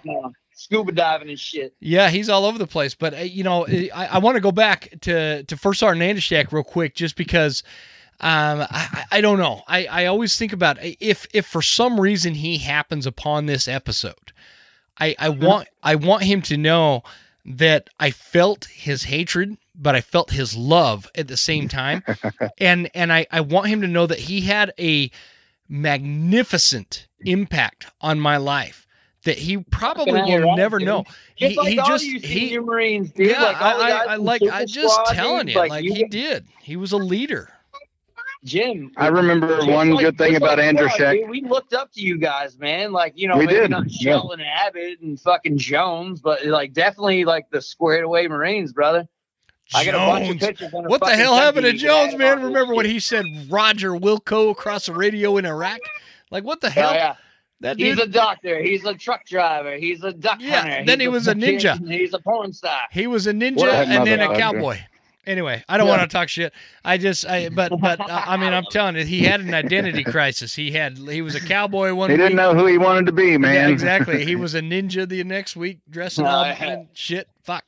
Anyway. Yeah, you better watch out because they'll whoop your ass, bro. I do remember Andershack. We were doing a fucking uniform inspection, and we were doing service alphas. And we were all out there fucking in the heat and shit. And I remember Andershack getting in front of me, and I popped too and shit. And he was sitting there looking over my shit, and he just grabbed me by the chin. He goes, "You are what'd he say? He's like, you are what the epitome of a Marine's supposed to look like in a uniform." And I remember those words stuck with me stuck with me for the rest of my life. If anything, it catapulted me into what I was supposed to do in combat. Jeff, I am 85% sure, Jeff, that I heard him say that. Like I remember thinking that some senior Marine said that to you, Jeff, and maybe it was Andershak, and it was. I remember thinking that, you know what, that he's fucking right. Like Garrison, like you two, both of you. I'm not trying to discount one or the other, but like both of you are exactly the poster of what a United States Marine is supposed to be, and your warriors, your spirits, your hearts are all in the right place. Jim, I'm telling you right now, dude. Like what it all stems from is our senior Marines, like you, like Vince. All of y'all, man, because like the super squad guys, bro. We learned from the best squad in the motherfucking Marine Corps, bro. That's why we're, that's why we're so sufficient and efficient at warfare. I want to. What I mean? Like you can send us there right now, dude. We can fucking go kick down doors and anything you want. Guarantee. That's what I want. I want. This is why I wanted to have this conversation. Because we learn from the best, man. Just because you didn't come back that fucking second or third time, Bubba, that doesn't take anything away from you. So you know, man, you are a fucking Marine. Well, I appreciate you that. You are a leader of Marines, brother. I appreciate hearing that, brother. But you gotta understand that, like. I get that perspective, and I appreciate hearing that, but in my heart of hearts, I know who the hero is, and it's this guy named Jonathon Zabko and this guy named Jeff Garrison. And, I'm going to go ahead and say it's Christopher Belchick and Benny, Benny Cochran III. In fact, that's a great segue into, on this episode, I because we are all 2nd Battalion, 2nd Marines. Warlords, baby. The Warlords. So for those of you listening, the Warlords are an old. This is an old battalion that dates back to they started kicking ass on the Battle of Tarawa in World War II. Fucking ain't right. And this old battalion has been through a lot of things, and I just want a lot of ribbons. A lot of ribbons, and we were a storied battalion. We are a storied unit. And it's guys like John and Jeff here that I'm talking to that kept that tradition alive for a long time. And I want to just acknowledge the Marines that died in 2nd Battalion and 2nd Marines on this Memorial Day weekend, because Memorial Day weekend, I think people get confused. It's about barbecues and veterans and blah, blah, blah. It's actually not. It's not about that. It is about those, whether they're in the Air Force or the Army or the Navy or the Marine Corps or the Coast Guard or whatever, that didn't get to come home and celebrate with their families and raise their families, because these are the people that made the ultimate sacrifice. And it's a super emotional thing for guys like the three of us that are on this episode. It's a very emotional thing. Let me here. I'm just gonna read I'm going to read the 4 that died on my birthday, October 21st, 2005. I was born October 21st. All right, I want you to do that, 1981. So read those names. I'm about to read them right now.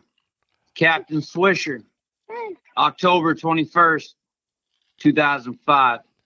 Corporal Benny Cochran III, October 21st, 2005. Mm-hmm. HM3 Doc Christopher Thompson, October 21st, 2005.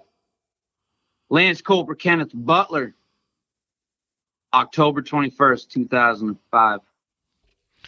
I'd like to continue reading in 2004. Those are my birthday boys. Yep, those are your birthday brothers. And I'd like to continue reading from 2004 in 2nd Battalion, 2nd Marines, Operation Iraqi Freedom, Lance Corporal Brian Kelly, Lance Corporal Nicholas Morrison, Lance Corporal Andrew Zabrick. Okay, if I mispronounce. My boy, my friend, Corporal Christopher Belchick. Corporal Michael Spear. Gunnery Sergeant Ronald Baum. 2005, Lance Corporal Kenneth Butler, that you mentioned. Lance Corporal Shane Cabino. Lance Corporal Jason Fry. Lance Corporal Patrick Kinney. Lance Corporal Andrew Russelli. I'm not sure if I'm pronouncing that right. And any of you family members that are struggling from these losses, and I mispronounce the names, I am terribly sorry, but my heart is in the right place, so I just want you guys to know that. Lance Corporal Nicholas Schiavone, Lance Corporal Stephen Zwidek, Lance Corporal Tyler... Was it Schweidek? Lance Corporal Stephen Schweidek. Lance Corporal Tyler Troyer.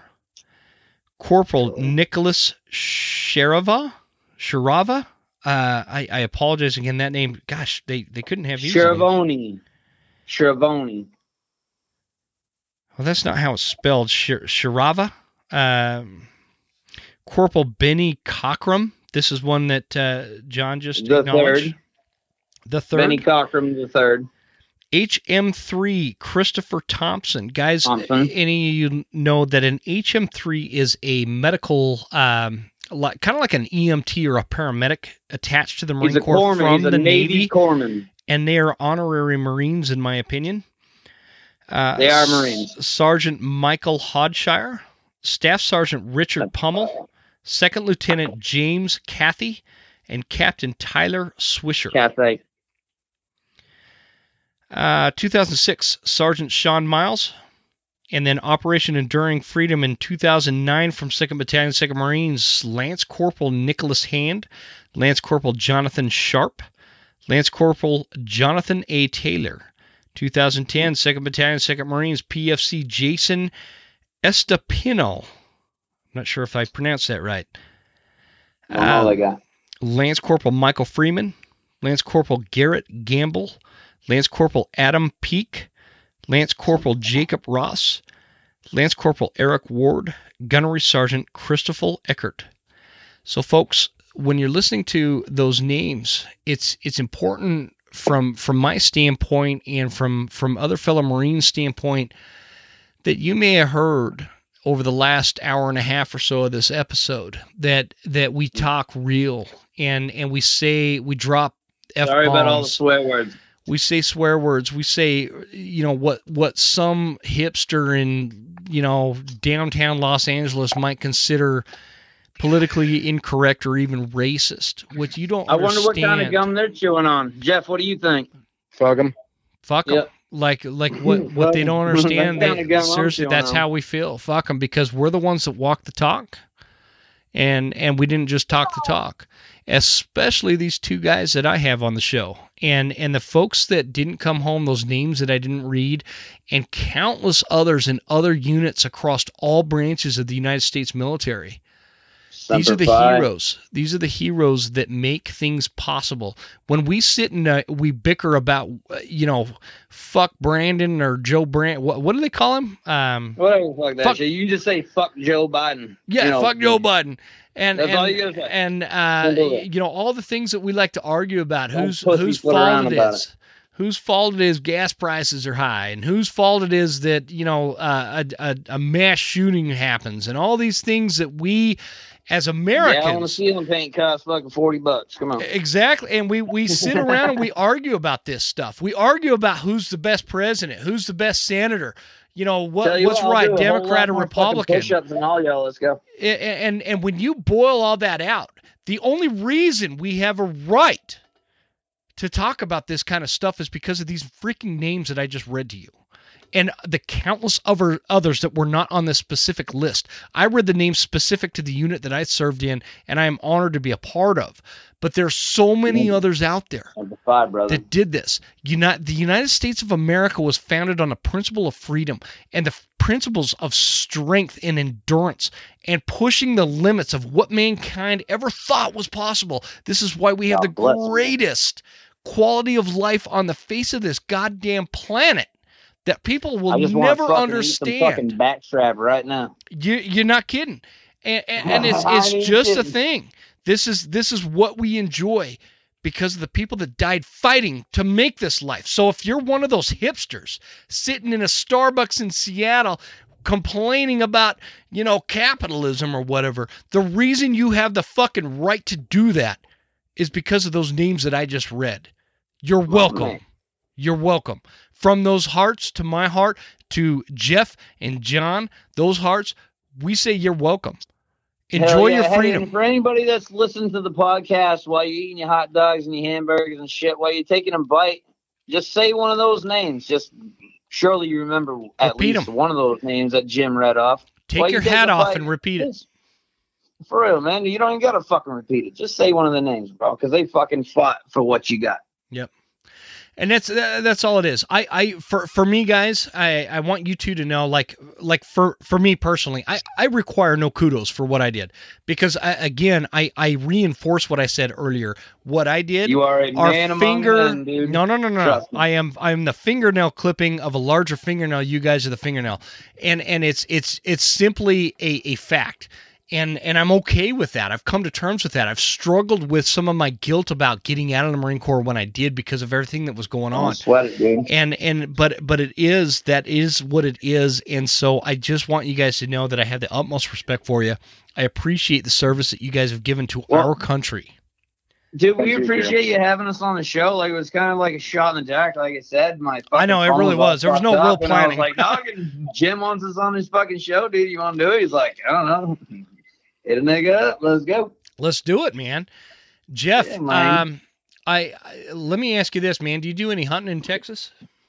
No, man, I really don't. I used to hunt this one time. That was back in Fallujah, 2004, man. But I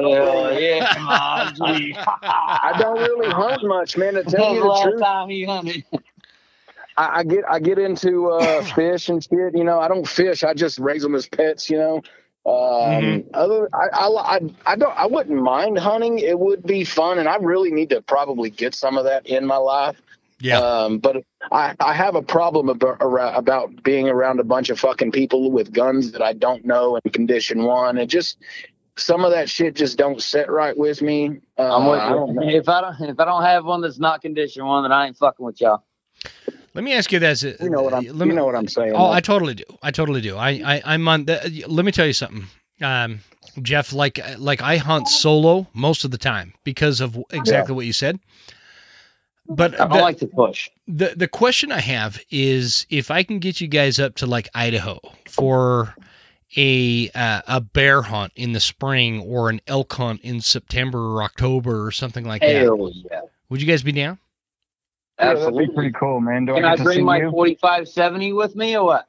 Is that the 4570 that's a lever action or is it a bolt action? It's lever action. It's like a, they call that the casket drop, just single shot. Do we get to see you while we're there? No, I'm coming with you. I don't do a lot of, I'm not a hunting guide. I'm just a fairly proficient hunter. And I want to take you guys out. There's a veteran program that is geared towards getting veterans out in the field, and you guys don't need handouts, but there is something I can tell you from experience. There's something super therapeutic about getting out in the field and being kind of pitting yourself against nature. And I'd love to get you guys out here in the West. Patrol-based habitat, man. That's wicked good. Like, it's not hunting. It's just like, resetting your skills and shit. Dude, you go out there, dude, like you like rope and, you just do your fucking thing, man. You go land nav. They have a land nav course out there, dude. It's really cool. It's all combat. I wouldn't mind going on a bear hunt, man, but I'd want a K-bar and be just dropped off in the middle of nowhere. So if that's cool, yeah. Bring it. Well, shit, you can hog so I don't Texas, man. Hog hunts in Texas. So, Jeff, there is no better breakfast sausage than bear meat. And so I'd love to get you out here and stock your freezer up because it really is something that it soothes the soul, man. It soothes the soul. If you're there, I'd love to. For sure. If not so much John, fuck that guy, but fuck that guy. That guy's a wicked fucking loser. Fucking New Hampshire. What the hell? Man, you got I don't know, John, I don't know if you could live any further away from me than New Hampshire. Probably unless I lived in Seattle. Further if you want me to. Well, the good thing is I'm in North Carolina, so I'm a little bit closer. That's true. What are you doing in North Carolina, dude? Fucking bitches. Okay. Well, I mean, there's that. There's always it that. Don't pay very good, but But you're just there. You're just there temporarily. I don't fucking know, dude. You're just there temporarily. Well, they closed the driftwood, so no way. No, they didn't close the driftwood. Dude, they pummeled it down. It's not even there. Like, not only did they close it, but it's gone. Really? That hurts my heart. I bet there's a bunch of Marines out there. I bet there's a bunch of Marines out there right now. They're just dying. There's a lot of Marines that were stationed at Camp Lejeune right now taking their hats off in solace. I know. Like, the driftwood is gone. Hey, speaking of which, shout out to fucking 2-2. Some boot posted up. He's like, if any of you fucking old ass motherfuckers are around, he's like, come over to fucking 2-2 for Memorial Day. He's like, we're going to be barbecuing and running amok. So I'll probably go over there for Memorial Day and try to get arrested by PMO. Fuck them. What are they going to do? Take my birthday away? Now, here's the thing, guys. I'm going to wrap this. I'm going to wrap this episode up and make it sound like we're hanging up, but I need you to stay on the line.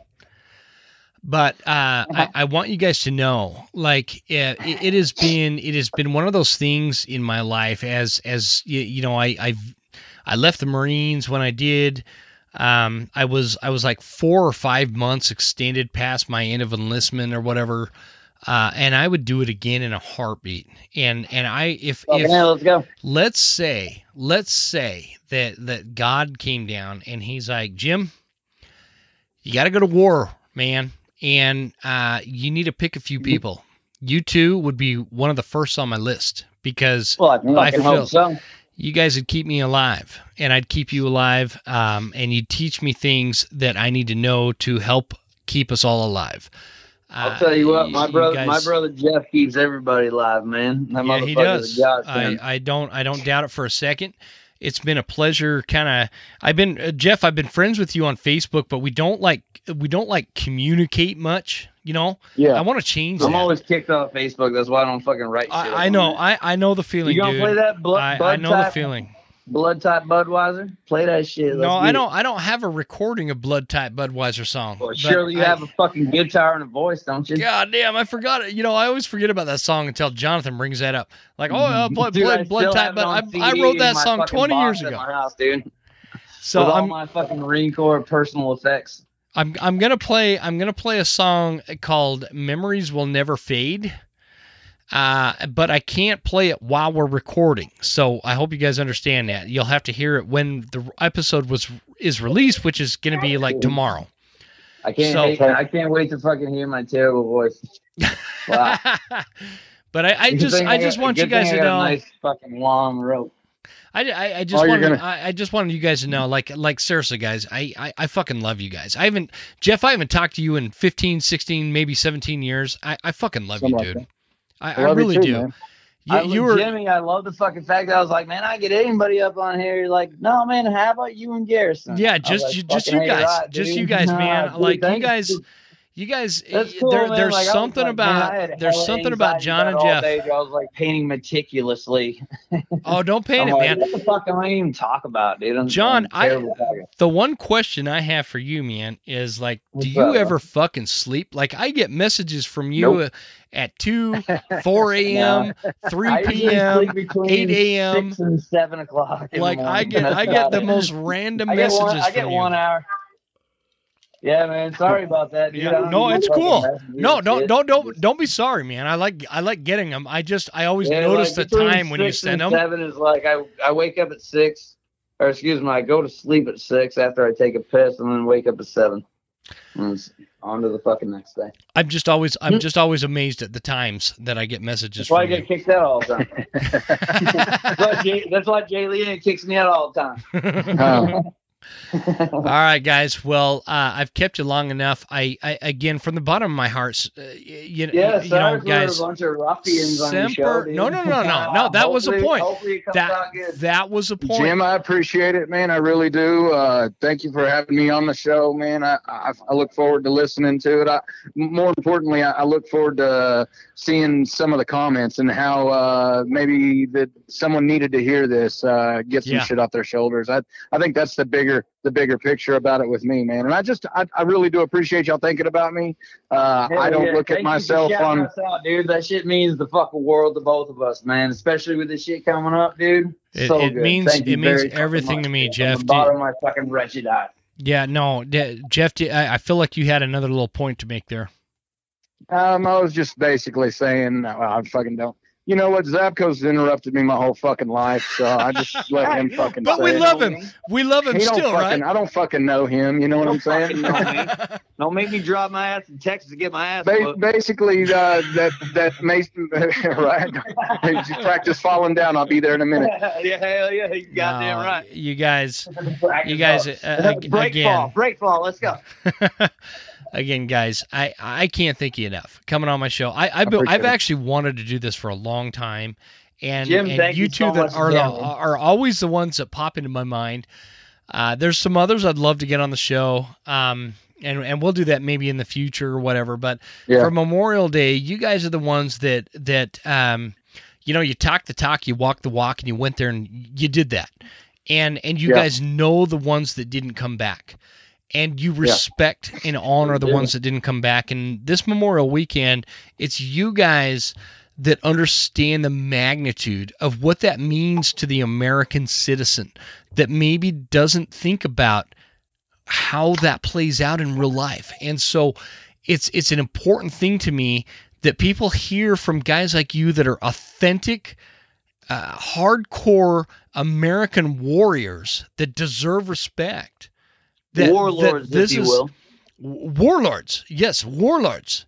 And again, for those of you listening, warlords is kind of the tagline for 2nd Battalion, 2nd Marines, where we're the warlords. Right? There's no and don't get it twisted at all, because I'm 40 fucking years old. You say that we demand respect. I demand respect out of everybody. But with what our world's going through and what our fucking country's going through right now, and like you were saying, you got a bunch of these fucking idiots that walk around here with their head up their ass. Mm-hmm. If you come to me, Zabko, shut the fuck up. If you guarantee me, if you come up to me with your fucking head up your ass and you disrespect my country, or you disrespect my family, or you disrespect me in front of God and everybody, I'm going to fucking make a memorial for your fucking ass. And they're going to have to remember you afterwards. I don't fuck around with it, man. That's where I'm a soft teddy bear these days, but don't poke the fucking warlord, because I will fucking slaughter you. Yep, and I don't doubt it for one fucking second, dude. But I appreciate you, man. I really do. I thought it was cool as fuck that John called me. You having this podcast. I've thought about it for a long time, doing a military podcast and shit like that. I think that's the forefront of a lot of what some of these veterans out here, maybe they almost to call in and say, hey, man, this is what I got going through. Let me get something off my I would totally facilitate something like that too, because, my show is a hunting show. We're a hunting podcast. We talk about all the things, and that's what we do. And I love it, but sometimes it is a good place to have like this outlet for veterans to kind of vent some of the frustrations that we hear, and especially you guys. So God bless you. Don't hang up. Thank you, brother. But I appreciate you guys coming on the show, and I'm gonna play this song for the audience here as I get off, and I don't want them to laugh at me. No, it's not that one. It's another one. I sound like I don't sing very good. I sound like a wet whipped coyote out in the field. I fucking love you, Jim. I fucking love you, man. I love you guys more, man. Thank you a bunch for coming on. Semper Fi, bro. Lots of love, lots of respect. I appreciate it. Semper fucking Fi. Let me hear that song. God bless you. Hit me up on Facebook and let's talk. He was sitting in the VFW, drinking Pabst Blue Ribbon beer. A young man walked through the door and he watched him through the mirror. At first he appeared so young, but as he looked into his eyes, he saw more than simple youth. He was a veteran in disguise. The old man pointed to a seat, said, son, let me buy you a drink. I might have 50 years on you, but we're more alike than you think.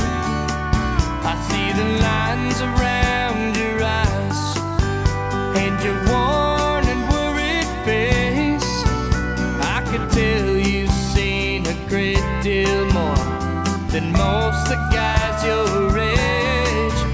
And you see, it don't matter if you fought in the desert of Iraq or held your buddy as he left you in the jungles of Vietnam.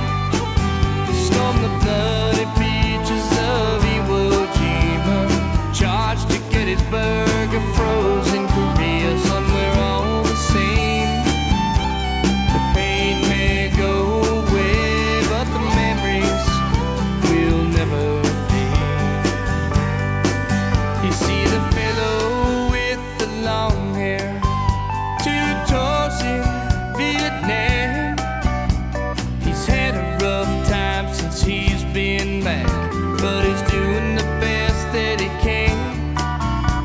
And every time a helicopter passes overhead, you'd swear that in his mind he smells the jungle all over again. And the black man in this photograph died saving my life as he pulled me off that bloody beach in 1945. And you see, it don't matter if you fought in the desert of Iraq or held your buddy as he left you in the jungles of Vietnam. Storm the bloody beaches of Iwo Jima, charged to get his burger frozen. Korea, son, we're all the same. The pain may go away, but the memories will never fade. Well, the young man put down his drink and said, yes, sir, I fought the good fight. We can't compare the places we've been, yet we're so much alike. And you see, it don't matter if you fought in the desert of Iraq or held your buddy as he left you in the jungles of Vietnam. Storm the bloody beaches of Iwo Jima, charged to get his burger frozen. Korea, son, we're all the same. The pain may go away, but the memories will never fade.